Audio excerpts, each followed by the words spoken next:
Good morning and welcome to the Culture Hour here on Mountain Stream TV, sponsored by the Canary Coalition and Shelton Farms. This morning we're here with our special guest, Doug Woodward. Doug Woodward is an author. He's a nature adventurer. He's got a brand new book that just has come out called You Took Your Kids Where? Adventuring While Your Children Are Young. And we're going to be talking about this book and some of his other books here in this hour this morning. So come in, if you will, here in the woods and join us, and welcome, Doug. Thank you, Thomas. It's a pleasure to be here and to be relaxed with old friends. Well, we'll just sit here and have a little chat again, just like old times, and try to catch up a little bit on what you've been doing. And let's start maybe back toward the beginning a little bit and work our way up to the present tense. We'll do that through your writing mainly, but not completely. I mean, in your younger years, you were a pretty well-known extreme whitewater paddler. And you wrote a book eventually called Wherever Waters Flow. And we're going to be talking a little bit about some of that book, and maybe you'll read some of the passages from that book as well. But as the picture on the front cover shows, I mean, you're going over about a 12-foot falls there in your kayak, and that's pretty exciting and dangerous stuff. So, well, what's got you interested in the water sports and that sort of thing? Well, I think that goes back very young. I was 8 years old, and I had a cousin who was 8 years older than I was. Took me to his scout camp and very authoritatively said, "Hey, sit right in the bottom of that canoe and don't move." And he took me out for perhaps 15 minutes on the water. And I can still remember the ribs, the brass tack heads, the brass screws. It was an old town. I have no doubt about it, even though I didn't internalize that at the time. And from there, I used any chance I could to get on the water. It was actually quite a few years later, in my early 20s, that I was able to get on a river and do a trip that I had dreamed about, getting away from highways and into wild places. I grabbed my roommate at Georgia Tech and brought him up to West Virginia for most of a week on the Caucasian River. And from there on, it was an addiction to flowing water. I would get out at any time I could and just enjoy the wilderness, getting away from the noise of where I was during the day. So that's pretty much it. So you grew up in Georgia then? Well, I grew up a lot of places. My dad was in the Army. He was killed when I was not quite 5 years old, right at the beginning of the Second World War. And so Mother went back home to Pennsylvania. She met my stepdad there. He was from Maryland, so we moved there. And actually bought a farm out in Howard County, which is between Baltimore and D.C. And a lot of my growing up years were there, milking a cow, doing all the kinds of things, clipping toenails, and drenching sheep. We had about 150 of them. I didn't shear, but we had a good shearer come in and do that. So anyway, that was a good part of my life. Then in 1970, we moved to Georgia. I was working for Western Electric as an engineer at that time. That was part of the Bell system when there was a Bell system. So that's where I was when I met Trish, my present wife, who changed my life completely. Well, that leads us right into your new book. You Took the Kids Where? The book starts basically with your meeting Trish and her perspective on life and how the two of you decided to make a very huge change in lifestyle and do something very different from the mainstream. You mentioned you were working as an engineer. She, I believe, was teaching school. So then what happened? We talked about this type of change in our early time together, and Trish is a mover and shaker, and she, she was not going to sit around and let this happen years hence. So, with your permission, I'll read a short part of the book that Yes, please. that took off at that point.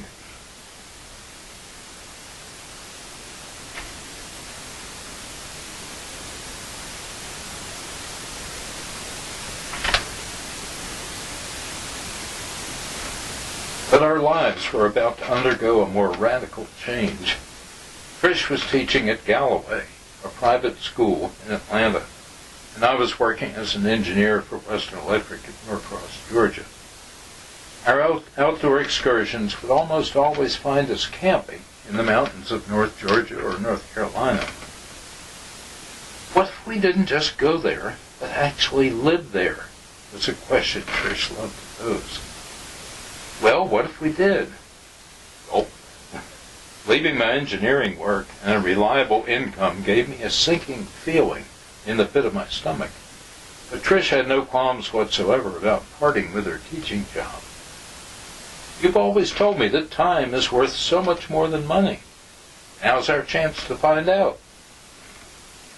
But if I worked 3 more years as an engineer, my age and service would qualify me for an early retirement package. We'd be so much better off financially. Nope, that's an excuse. Let's do it now. Trish, being a risk taker and always a catalyst for change, felt strongly drawn away from the city to an area where our daily lives would be surrounded by beauty. For the first time in my own life, without a clear vision of how we would make it all work, I took her hand and agreed to do it. We began to search the North Carolina mountains for land or rentals and tally up what we might have if we liquidated our house and land in Georgia. We put the house up for sale, and it sold at our asking price. We gave notice to our employers and jumped into the unknown. So what was the unknown? Well, there's one little piece I'll add to that, and it jumps ahead. Before exploring our family's earliest years, this is the family that Trish and I created later. Let's look at a moment in time when all 4 younger children come into our lives. Our youngest son, Canyon Sage, is 4 years old. He and I are sitting behind our house, listening to the soothing sound of water tumbling down the mountain, discussing some of the projects underway around our place. Trying to compare the freedom of our family with the constraints of other families that he knows, he asks how I'm able to be present when so many other parents are not. I explained that it was not always so, that both Mom and I worked traditional jobs for many years, that Mom enjoyed teaching and I felt the satisfaction of completing an engineering project. He is silent as his young mind digests the then and now. Finally, he looks at me with his most serious face, having pictured how I might have left engineering. Did you escape while they were sleeping? Indeed, I could not have summed it up any better. So you literally walked away from, she walked away from her teaching job and you walked away from your engineering job and moved to the mountains of North Carolina, is that right? Or did you go somewhere else before then? We moved directly here, found an old farmhouse that had not been rented, but we convinced the owners, after we convinced them that we were married, since Trish let me keep my maiden name.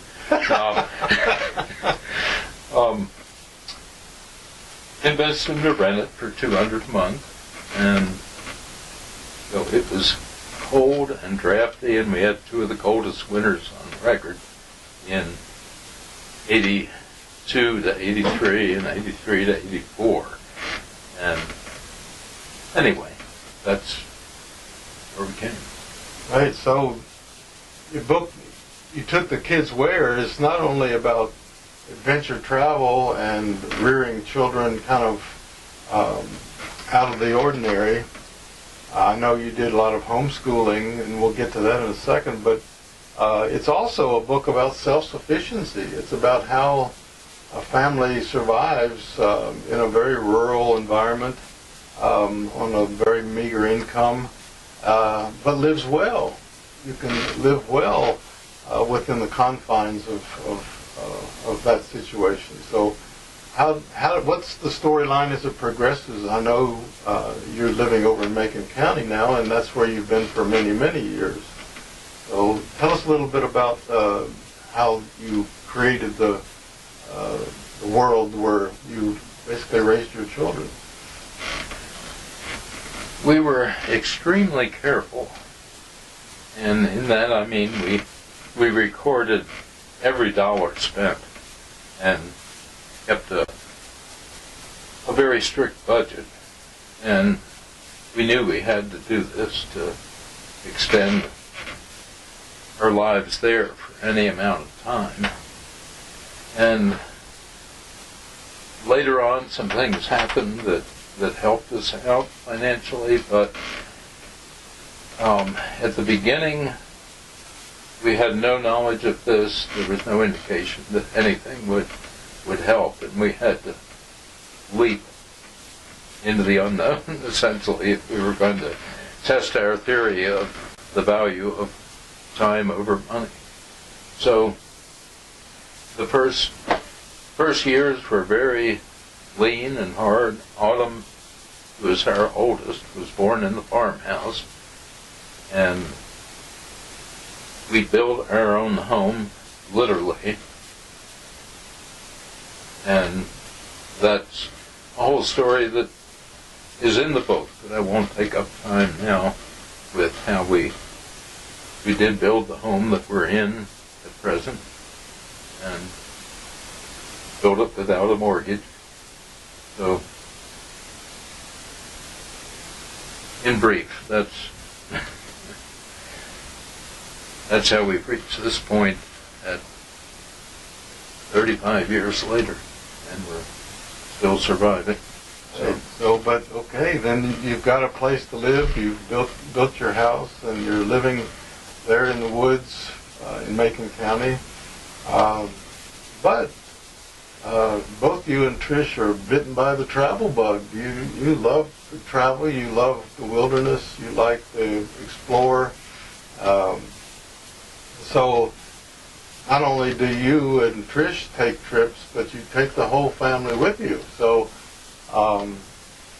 in the book you write about backpacking and bicycling and paddling adventures, and the book is kind of organized in that way, those different kinds of trips, and it's very detailed and very specific about how you did this. So if anybody who wanted to follow in your footsteps, so to speak, all they would really have to do is look in the appendix of your book.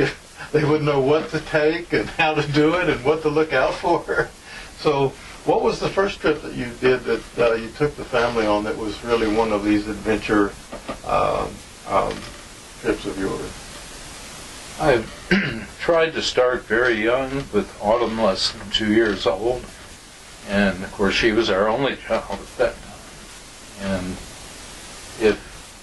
then we moved gradually as more children come into our lives, and I think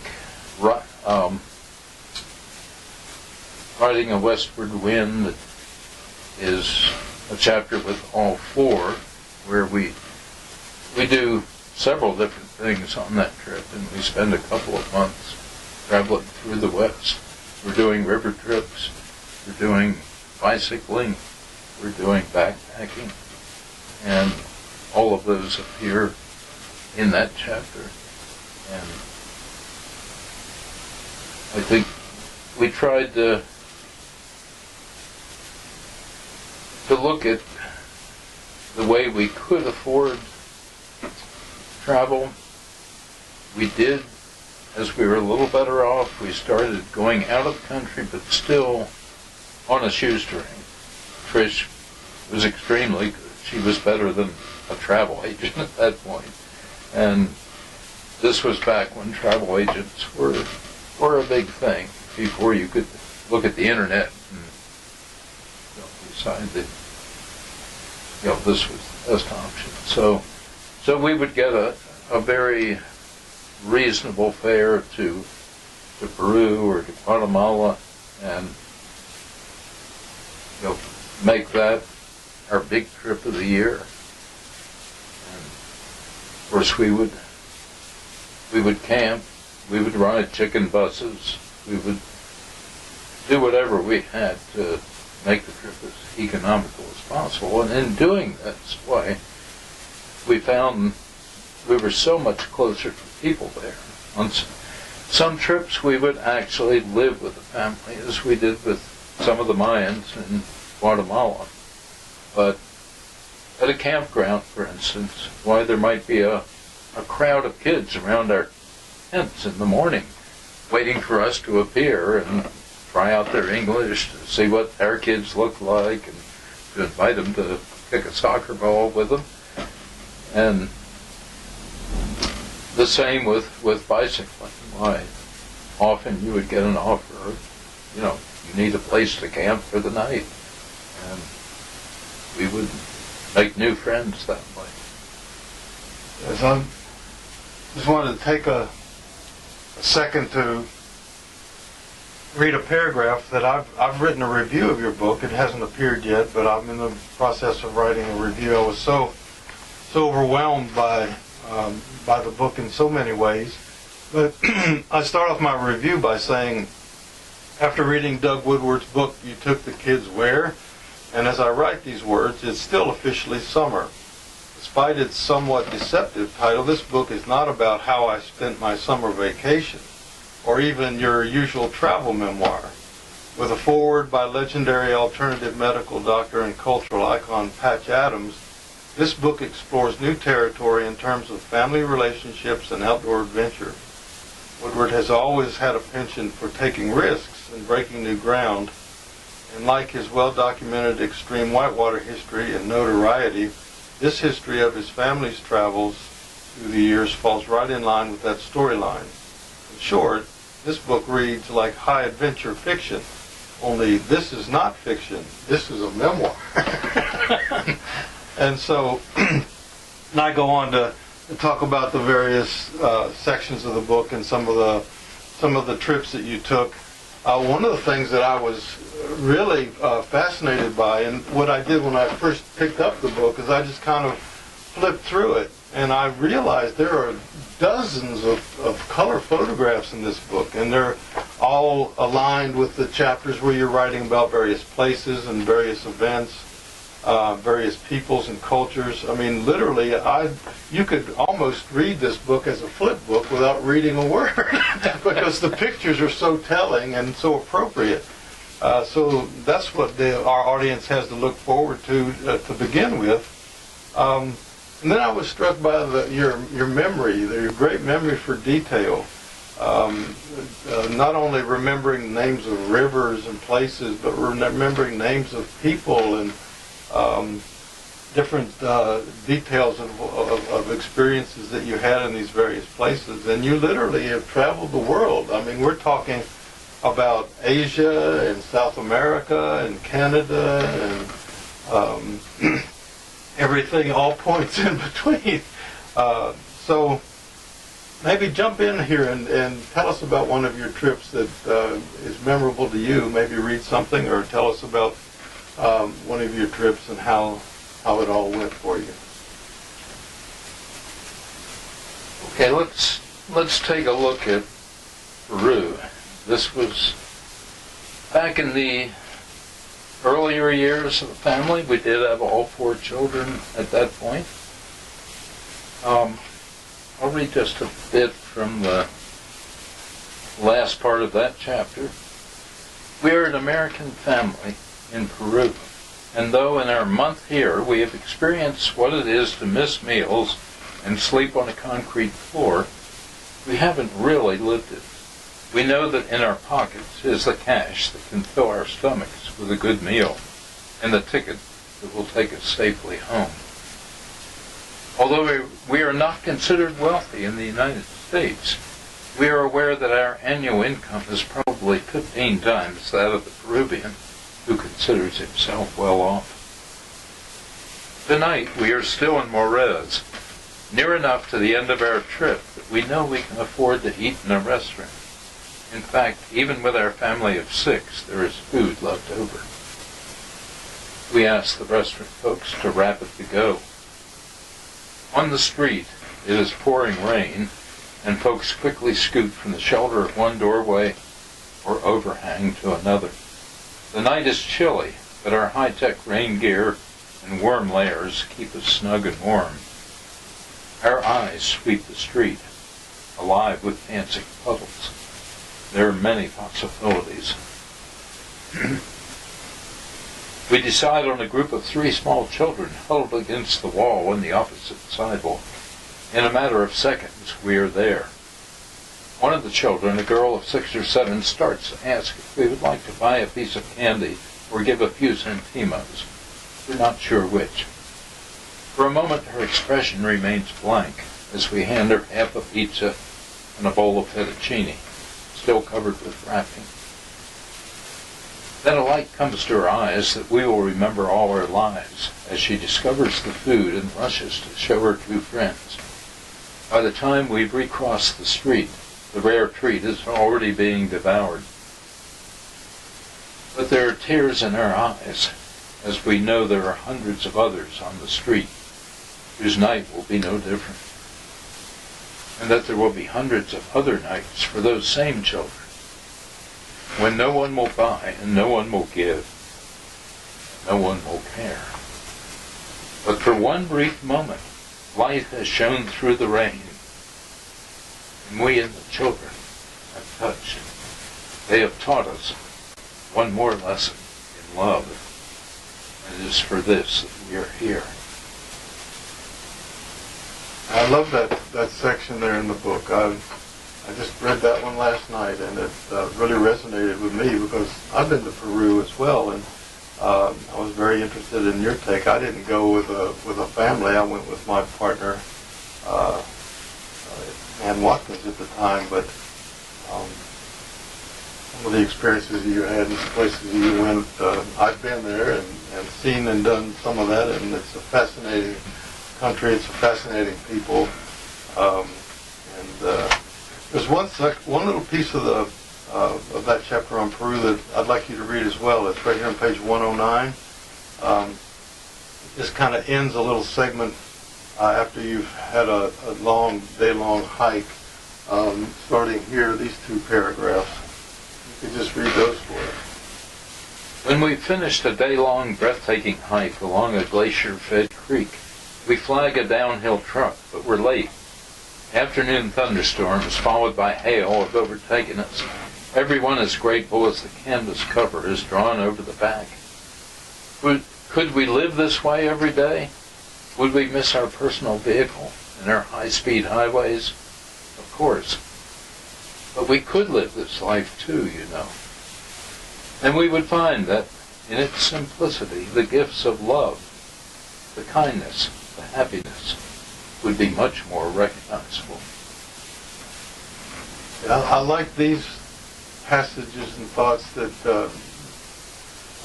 that we focus on in these various trips that are more spiritual in a way, or more advanced in terms of way of thinking about life and our priorities and what's important, and the values that come out of your book are something I think that are important for everyone, and could be, your book could be used as a textbook in grade school and in college to remind people that, we don't need all these things. We don't need all this money and some of the things that we strive for. Maybe it's the simple things in life that matter and that we would benefit from the most. So what have you taken away over the years in terms of your own spiritual beliefs? You don't talk about religion in the book, and so what is your spiritual take on life and based on your experiences? Well, that's an interesting question. I speak purely for myself, not for any other members of the family, even including Trish. But my belief is that our eternal selves, which, and I'm looking backward as well as forward,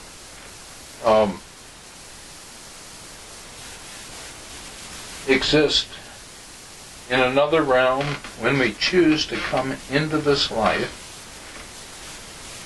We are born in the usual way, and there is a forgetting that takes place of who we really are and of all that has taken place in any other lives before. And we come here to learn from the experiences in this life, and that we come here to bring love into the world in some form. And that when we leave the costume that we're in now, we immediately are ourselves again and have a remembering that is complete. And I know this kind of a belief runs contrary to most organized religions, and yet it's something I've felt for quite a while. In brief, I mean, I could go into a lot more detail. How does this belief system then fit into your lifestyle and specifically into your experience of the natural world, and how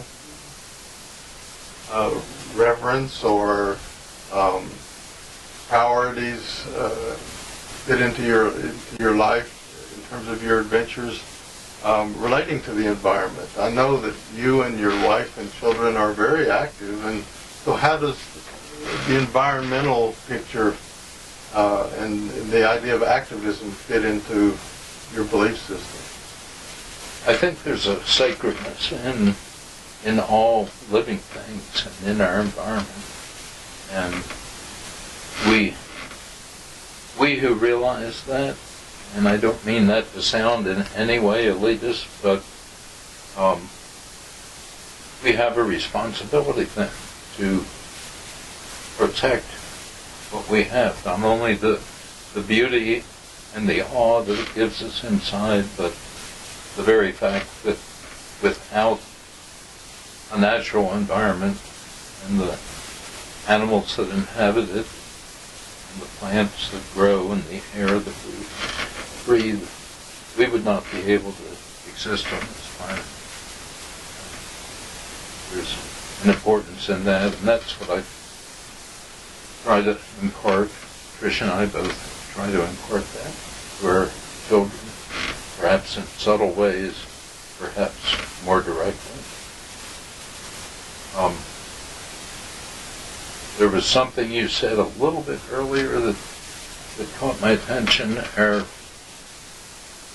children all have gone to college, although we have tried to emphasize that this is not a requirement for a complete life in any way, and not necessary. But our youngest, Canyon, by some combination of circumstances, he was actually in Nicaragua at the time, visiting 22 villages on his own to determine health problems caused by poor water. And during that time, he received an offer from Harvard, almost a full scholarship.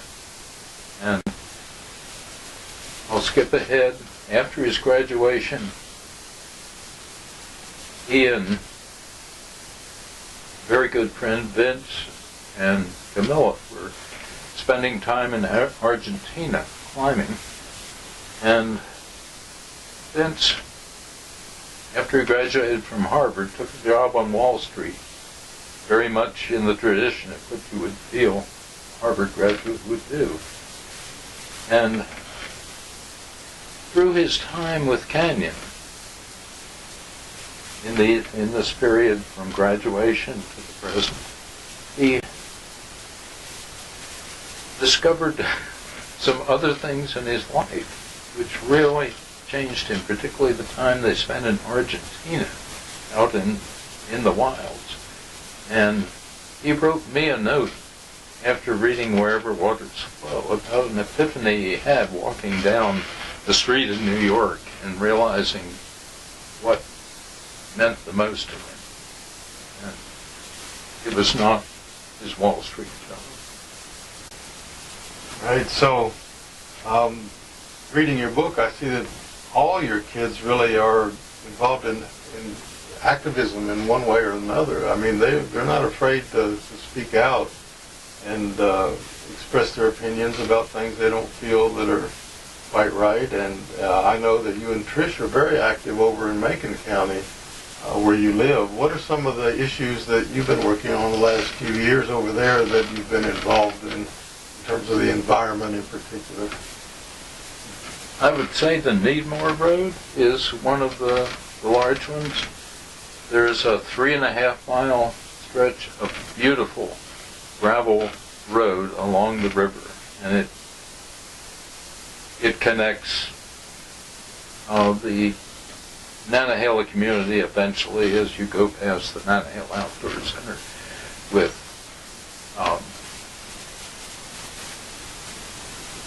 the rural part of Macon County, still about 10 miles out of Franklin, but it's a very unique stretch of road.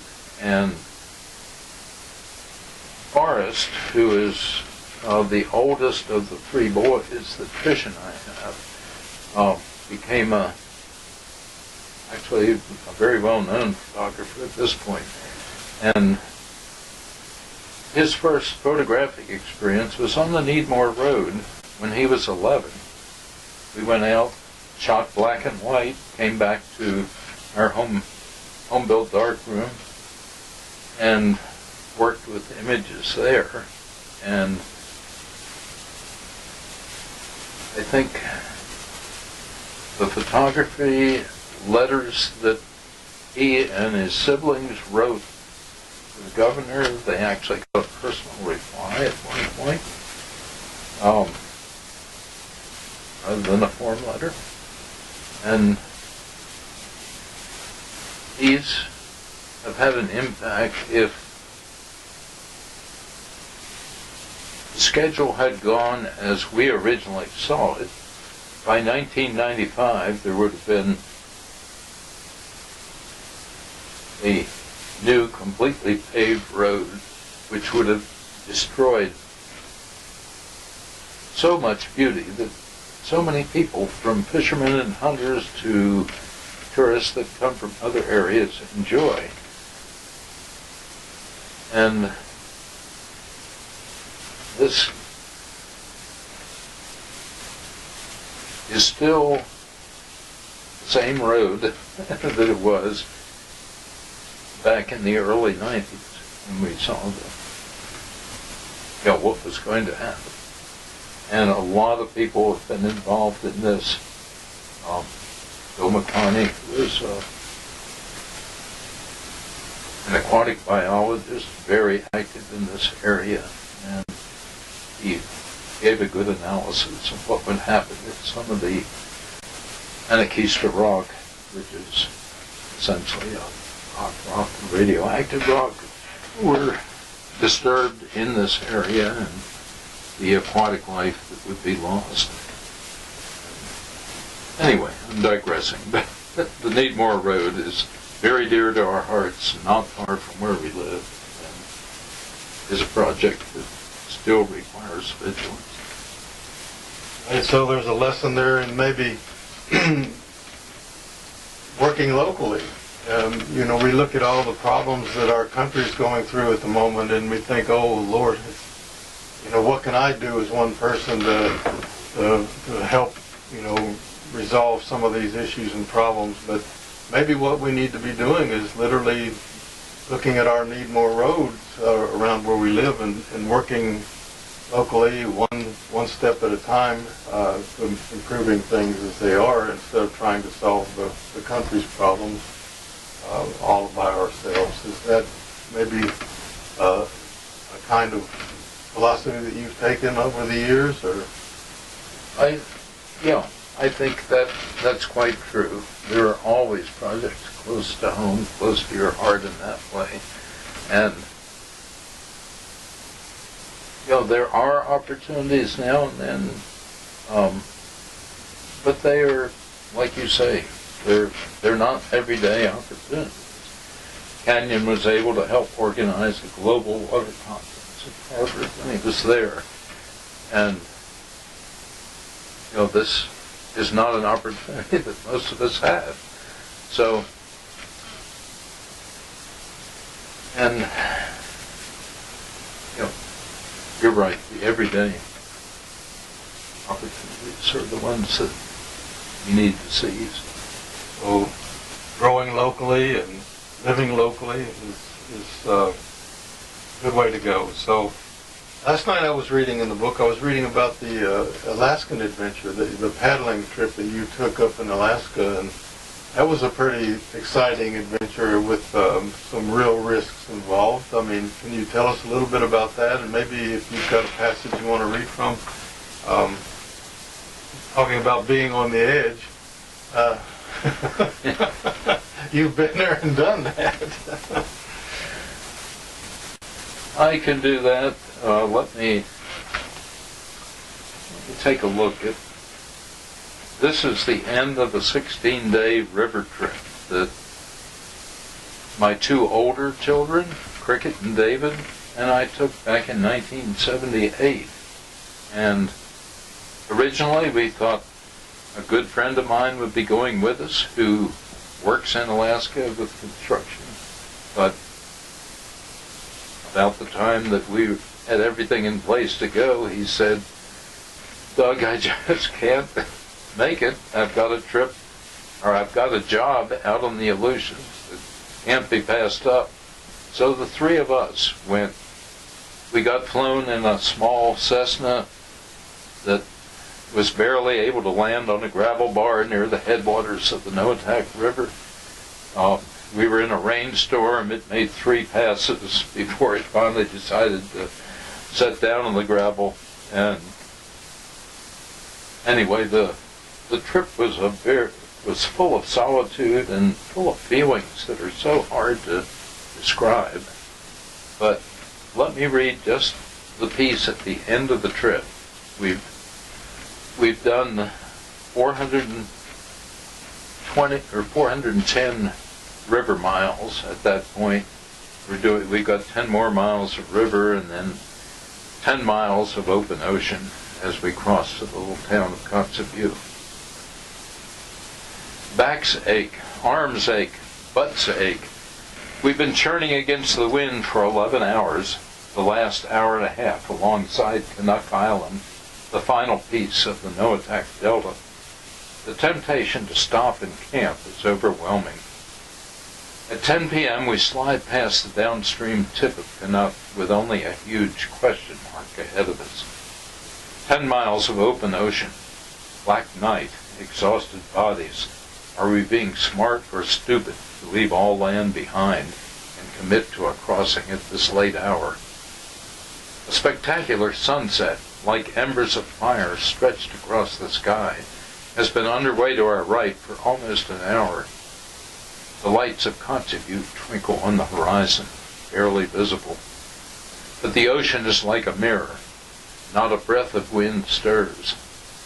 No matter how we feel, we know that this is the time to go. A mile out, an Inuit family slows their outboard beside us, and a young man offers a ride. We decline. Though our aching muscles might disagree, the three of us are now in the making. The total trip under our own paddle power. Halfway across the sound, we polish off the last of the jerky and gorp. All around us is silence, except for the muted dip of our paddles in the water. The western sky is now blood red behind the mountains and on the watery horizon. Seals break the surface of the color-drenched sea to pause and look at us, turning their heads from one side to the other. As we twist around and make eye contact, they slide quickly out of sight. I watch the sweep of black water behind Cricket and Dave's kayaks and know that we must still be moving forward. At last the color fades and the wakes become invisible in the night. Cricket sings to help take our minds off the physical exhaustion. John Denver, Jim Croce, Simon and Garfunkel, Barbra Streisand. It's dark now except for the knife-edged sliver of light at the horizon. Impossible to see each other, even a couple of boat lengths away. The cricket singing is the beacon that holds our exhausted trio together. Without it, we will lose each other in the darkness. A layer of cloud and mist hugs the water, gradually winking out the stars above and moving ever nearer to us from the open ocean to the west. If it catches us, our bearings will be gone. We will try to find each other, hold on, and wait out the night. The lights of Kotzebue gleam closer, and we begin to make out the shapes of low buildings behind the glow. It's midnight. We've been paddling close to 14 hours, but now the end is within our grasp. At 12:15 a.m., we slide quietly out of the darkness and nudge the shore with a Mission Street. No wave laps the beach. The ocean is still a black sheet of obsidian. Well, that puts you in a different place. That's not downtown Asheville, is it? But what we've talked a lot about your new book and some of your adventures and about how to raise a family and with those certain kind of values and that kind of lifestyle. But I wanted to focus too on your writing. Over the years, you've written several books, and want to let people know a little bit about you as a writer. That last trip that you just read from in Alaska reminds me of some of the writing in Wherever Waters Flow that we have here. But I want you to share also some of the other titles and the other books that you've done, and what got you started writing. How is that an interest that you've had your whole life, or is that fairly recent, or how's that gone for you? I'd say I've had it my whole life, and it's something that's been passed on to the kids. They are all journal keepers, and I tell them the importance of journals, of being able to write something like this that is factual, being able to refer back to names and places and events. So you've been doing it all along. What are some of the books that you've brought with you today? Can you share those with us, and maybe we can take a look at some of the covers and the titles and maybe explain just a little bit about the subject matter, just to give people an idea of the kinds of things you've been doing. Okay. There are only two formal books that you could buy, Wherever Waters Flow and You Took the Kids Where. Now, as a family, we have done informal books. I'd say there are probably 40 or 50 of these that are, you might say, limited editions. I've done one on fictional short stories, which is I call the Needmore Tales. And I may just polish these up and put them into a real book form at some point. You can see that all of these have been hand-stitched. They've been printed at home and made that way. One thing we have done is memories, where each person, even from a very young age, has contributed to a family memory book, which we presented to each of the family at Christmas after putting it together. Some of these are hilarious, and I would suggest this as a project for any family. It can be a great mutual gift to each other, and a treasure in years to come. Here's one other I pulled out at random, which was a bicycle trip along the C&O Canal that we did back when the kids were pretty young, and it was pouring rain most of the time, but it was a fabulous trip. All that takes me, in reading, you took the kids where at the end of the book, toward the end of the book, each of your children has a little section of their own, and they all write their own memories and comments about the traveling and the family adventures that you've had, and they're all very loquacious and very readable, interesting. So they've all got the bug and they've all got the talent. So that you've done very well. So that must say something about the homeschooling part of your life, and there's a lot of that in the book. How would you say that homeschooling affected who your children became, as opposed to maybe what would have happened if they'd gone the traditional route in terms of school? Oh, there's no doubt that the world was open to them as homeschoolers, and I don't mean the homeschooling that is done sometimes in fear of what public schools will teach, and a withdrawal completely into the home where you sit down at the desk and stay there from 8 or 9 o'clock to 3 o'clock and do things essentially the way you think they're done in public school without whatever it is that has caused fear. Now, Trish was very innovative in her teaching, in getting the kids out of doors and doing projects with them, building things in the classroom with blankets and curtains and, different things that they did, and just encouraging a very alternative lifestyle. And we were able to do this, in spades, really, in homeschooling. The travel was probably the biggest thing of all. I could read a short piece, from the homeschooling chapter in the book.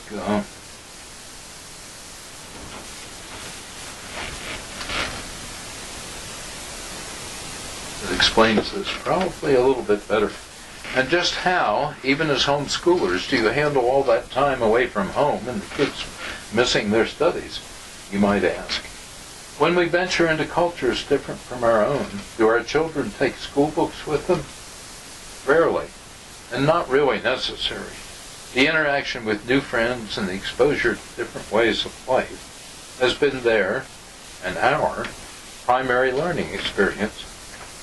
But we most definitely encourage them to keep journals. They will be invaluable as the years pass. If the kids are too young to journal on their own, we have them take 10 or 15 minutes each day to dictate to us those sights and happenings that have most impressed them. And of course, we keep our own journals.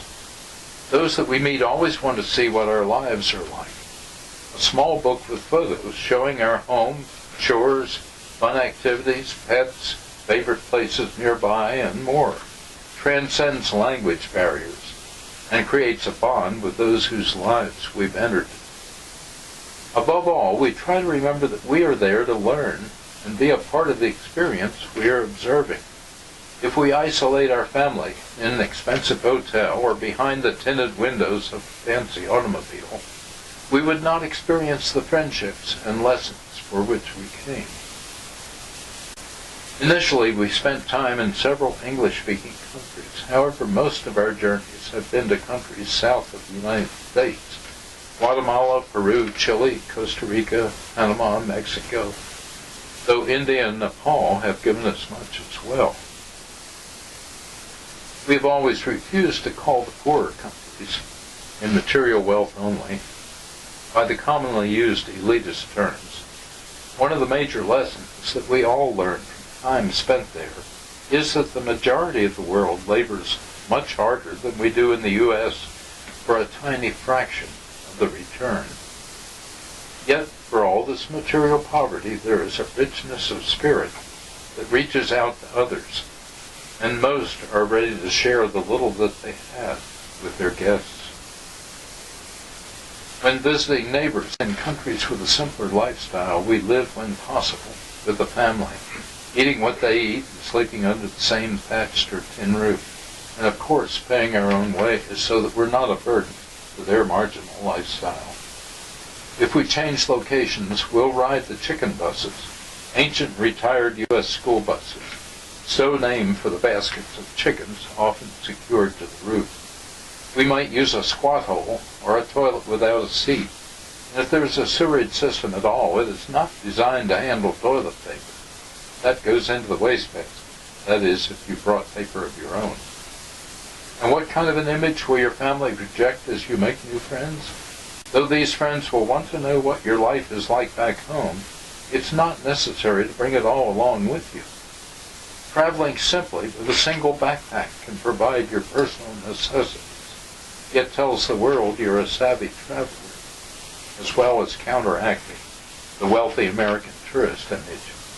The younger your children, however, the more you as parents add to your own load, and there are circumstances where an additional bag will be necessary to carry diapers, snacks, special books, and other items necessary for your child's happiness and comfort.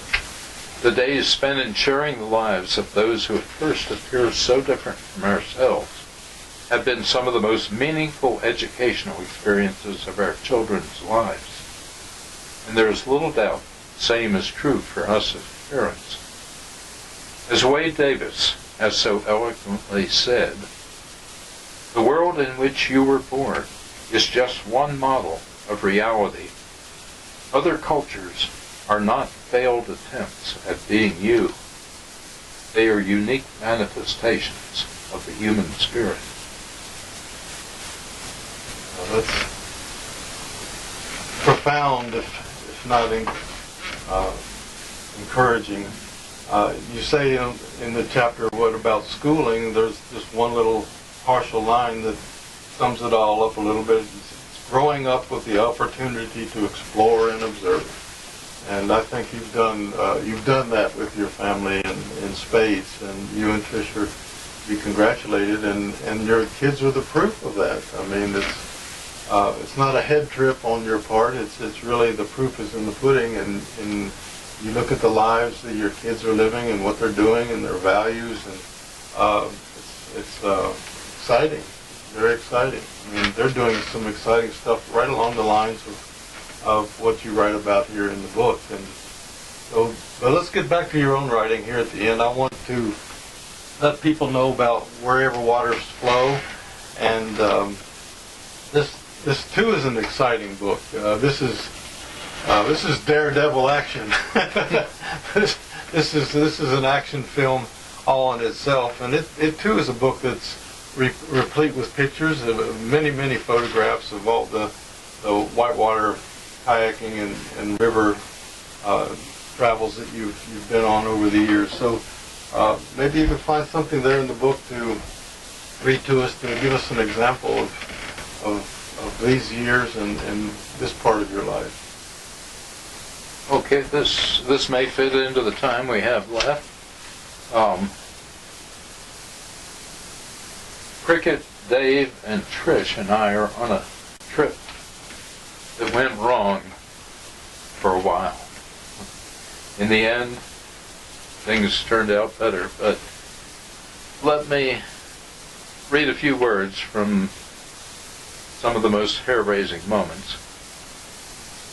We're on the Tatchinchini River in southeast Alaska, actually starting in the Yukon, going into British Columbia, and on down into coastal Alaska.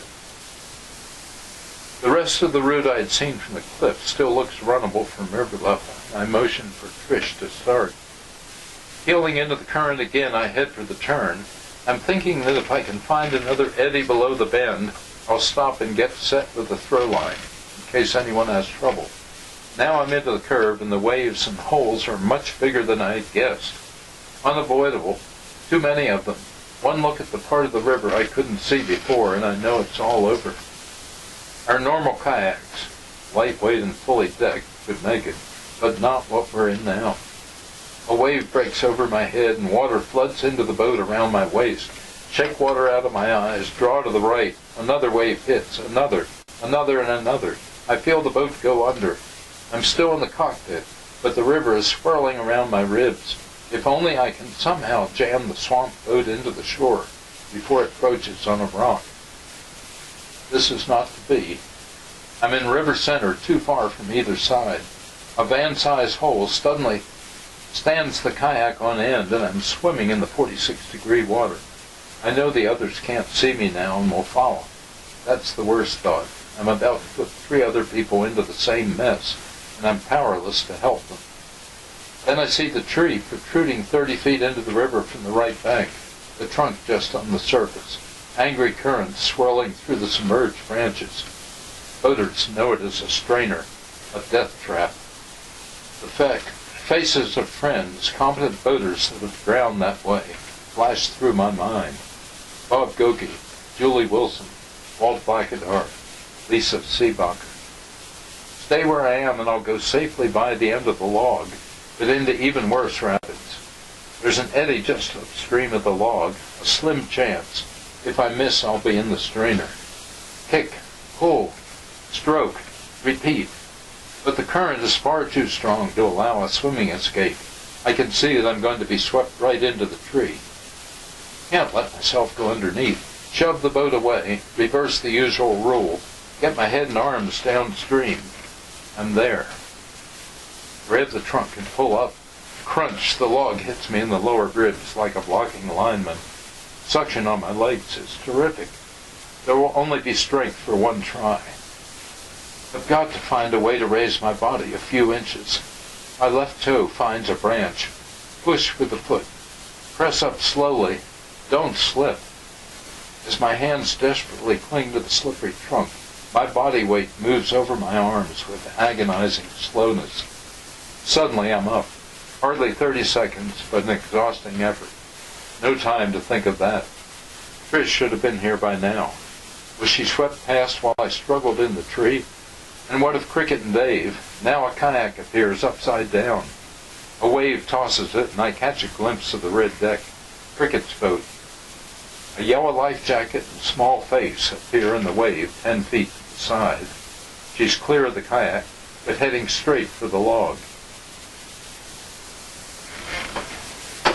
Well, on that note, I'll leave you there. Well, that's right. We'll invite all our listeners to buy the book and see what happens, not only in this adventure, but the many adventures that you write about in this book, Wherever Waters Flow.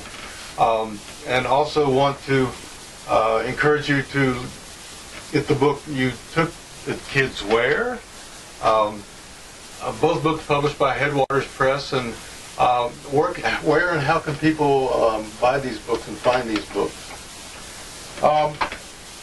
The easiest way, particularly to get an inscribed book, is just by going to my website, which is headwaterspublishing.com.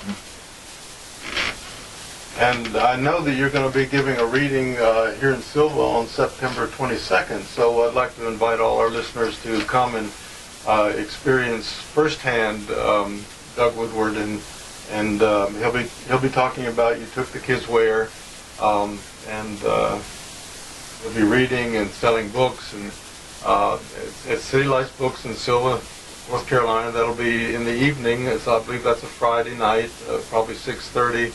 On September 22nd, and you'll have plenty of time to talk with Doug and ask him personal questions and get a first-hand experience, because there's a lot more stories and a lot more than we've had time for here today. But we want to thank you, Doug, for coming in and sharing all this with us this morning, and maybe you'll come back again and we'll do it again.